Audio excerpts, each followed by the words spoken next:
We have updates. Sorry again for the quick email with the minimal information. We really didn't have a lot ourselves, so we wanted to wait until we got to where Daniel and Olga were and we could meet with the medical staff here so that we could better inform you all of what's going on. It's a little complicated, but we will do our best to explain.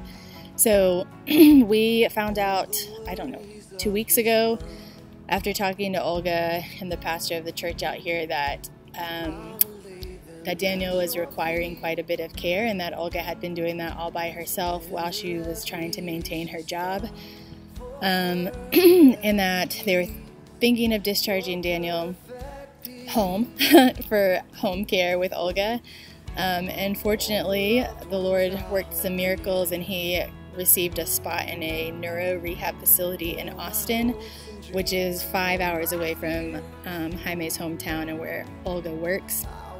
So we are currently recording this video from Austin, Texas, in all of its heat and humidity. So a really quick update, or history of kind of Daniel's health.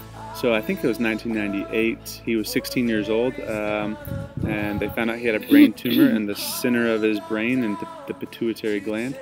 And he had a number of surgeries. I was 11 or 12 years old, so my knowledge, remembering all the exact details, is a little vague. But he had probably 4 or 5 brain surgeries to work on some stuff. He ended up having a staph infection in where they did the incision, and the whole piece of bone back here was replaced with plastic. If you've ever met him and seen him, he has a pretty serious scar and pretty serious indentation back here. And then he seemed pretty good for about 10 years. He finished high school, went to college, had even started his master's. In 2009, he came and lived with me for a little while in Lynchburg, Virginia, while I was in college. And that was the first time I noticed that he was having these, they call them blackouts, but for me, he just kind of blanks out and just kind of stares off into the distance. And what do they call it sometimes? For those medical personnel, they're called absent seizures. Yes. So that was the first time I noticed it. It was about 2009. He might have been having them before that, I'm not sure. So I started noticing this, and so we decided it'd be best if he went back home to Midland and just being closer to family and stuff like that, because he didn't really know a lot of people in Virginia. So he went back home, and I think just slowly over time the seizures started worsening and turning into full seizures of the shaking and the things that people have seen and are used to, and so that started progressing and getting worse and worse and becoming more frequent. So the past couple of years, for sure, they've been increasing his medication and putting on higher doses and higher doses, and just him continuing to have them. So like I said, they had becoming more frequent, and so he was even having them at home, sometimes even having them at work, and but overall he seemed very stable and very functional. He was still working. He was still able to do everything by himself. Even though he was living with my mom, he was still very independent. He couldn't drive anymore, but he was still able to get to work on his bike when he wanted and the weather permitted and things like that. So I think he had a few at work. Thankfully, he worked at a hospital, and so he was able to get to the emergency room very quickly, and never really had any really bad ones. So about a little over a month ago,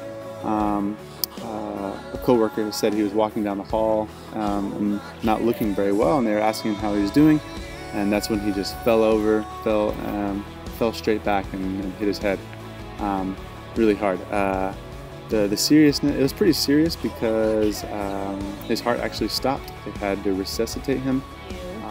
They did a brain scan and found that he had a pretty large brain bleed. This whole time, so he was intubated for about 3 days and sedated, so they weren't able to see if he had any symptoms, if he was alert, he was responsive at all, but they kept him intubated for 3 days and then did a surgery to remove the clot and stop the bleed, and when he woke up, he didn't have much function. He wasn't able to speak, he wasn't able to swallow. He had involuntary, very minimal involuntary movement of his extremities, but really had no control over his body.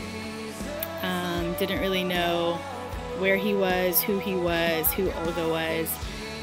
So it wasn't really good. He stayed in the hospital for about a week. They monitored him, and then he went to a rehab facility in Midland. They worked with him a little bit there, but eventually he wasn't improving enough and still required full care, full 24-hour care.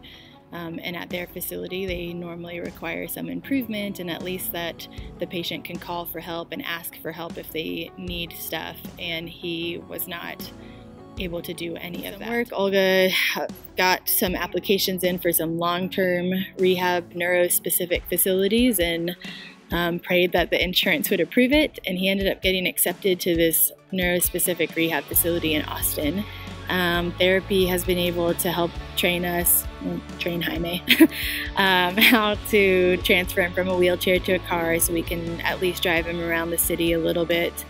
And yesterday, with some assistance and with a big walker, he was able to walk, I don't know how much, like 100 feet? Yeah, it was about 100 feet. 100 feet, a little bit.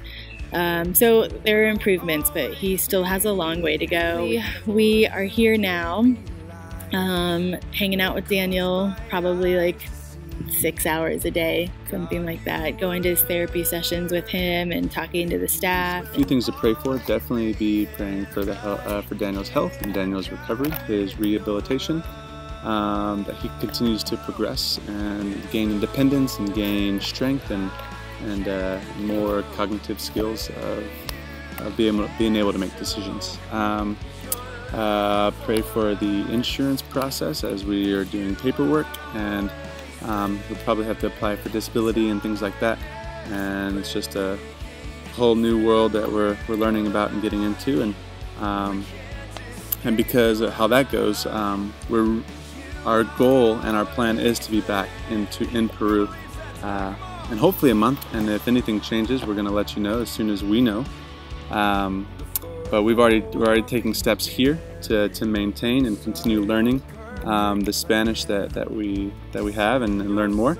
We're going to do some online lessons with our teachers in Arequipa, Peru, to stay fresh. We've already started going. Last night was our first time to go to a meetup group where they have a meetup group here in Austin where Spanish speakers get together and just practice and drink coffee and things like that. So it was pretty cool. It was really cool to practice what we had yesterday. Also, we've found a couple of Spanish churches that we're going to go to and continue to be sharpened there in that way. But yeah, so just be praying for that. Be praying for us. Be praying for the decisions that we're making, and just know that we're thinking about you and that we're praying for all of you guys. And just be praying for us as well, and just that God will reveal to us His decision that He wants us to do, especially as we work on our road to get back to Peru. So yeah, so feel free to call us. We've reactivated our American numbers. We have email. Call us, text us, whatever you want. Feel free to, if you want to really know what's going on, and you feel like some of the emails or this video was not enough information, please call us. And we'd love to talk to you and chat. We have a lot of time, some extra time now. So yeah, we love you guys, and we'll be talking to you real soon.